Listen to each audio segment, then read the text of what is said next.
guide you to change your Instagram bio font. So if you need to change your Instagram bio font, then go to the Google or Safari, the browser that you're comfortable with, and you can search for font generator there.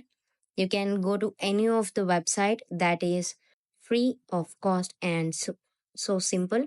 So I'm selecting this. Here I can type or otherwise I can paste.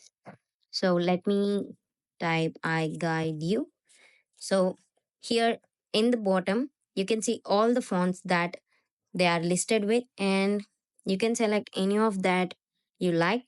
So let me, so if I tap on this here, that showed me copied, or otherwise you can copy over here. So that is copied. You can go to the Instagram, tap on edit profile, go to bio.